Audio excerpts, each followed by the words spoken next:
Finding yourself in the position of buying a new camera can be really exciting.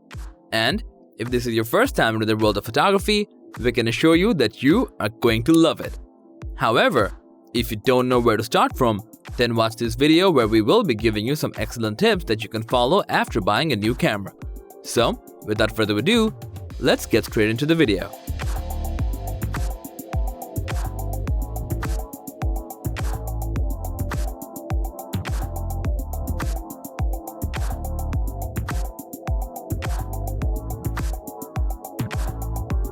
The first thing you should do after you buy a new camera is to read the manual.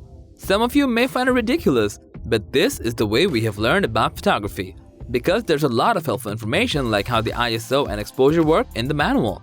Plus, every camera is built differently. So even if you're an experienced shooter, the new camera you just bought might have some hidden features that you might not otherwise know about. These days, usually manuals don't come with the box. So, search on the internet or manufacturer's website to download the PDF.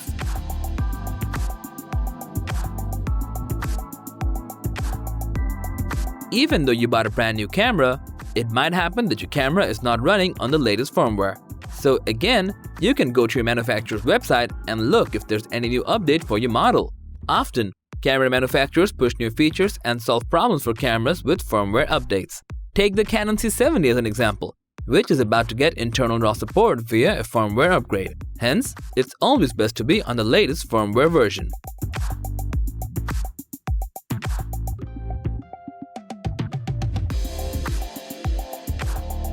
Next comes the accessories.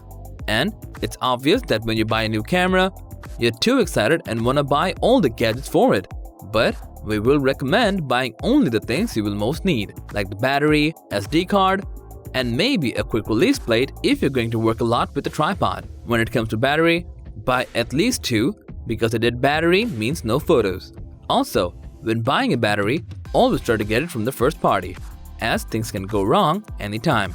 But if you're a filmmaker and need some extra juice, look for an external battery from a reputed brand. The same goes for the SD cards as well.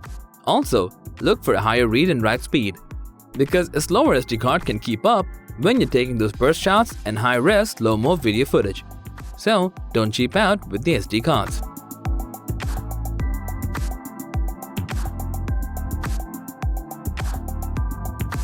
Let's talk about lenses too. As you're new to photography, we suggest you to try the zoom lens first. Since it has a variable focal length, you will have more options, and you'll also get an idea of what kind of focal length is ideal for you. Then, if you want, you can get a prime lens with that fixed focal length. However, this does not apply to the aperture, and we strongly suggest you look for a lens with a fixed aperture instead of the variable ones.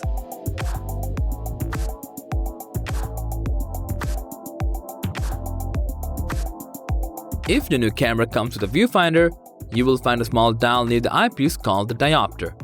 It can hugely affect the way you look through the viewfinder, so make sure that it's perfectly set for your eyes. If not, then things might not appear sharp and clear in the viewfinder.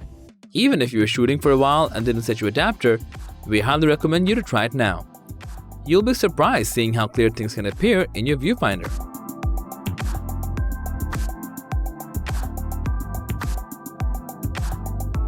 There are certain menus and buttons that you want to access fast for efficient photography.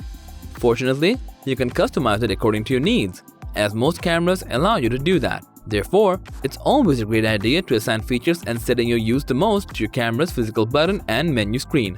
However, don't go overboard while customizing the buttons and menus, as there will always be that moment when you have to hand over the camera to someone else to take a photo or video for you.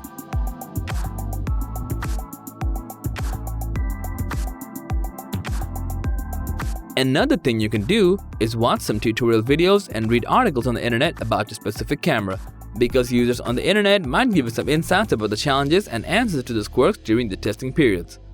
This will save you from a lot of hassles to figure out those problems and solutions all by yourself.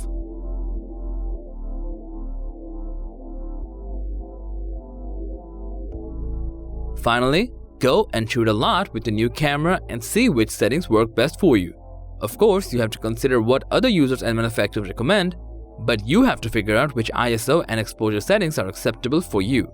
Find out how your camera's autofocus and stabilization works, and when you need to go manual, go for the gimbal.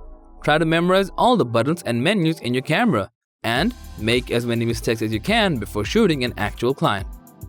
So, these were all about the things you can do after you buy a new camera. Thanks for watching. If you found this video helpful, please give it a thumbs up, share it with your friends, and let us know your thoughts in the comment section below. Subscribe to our channel and hit the bell icon if you want to see more videos like this on your feed.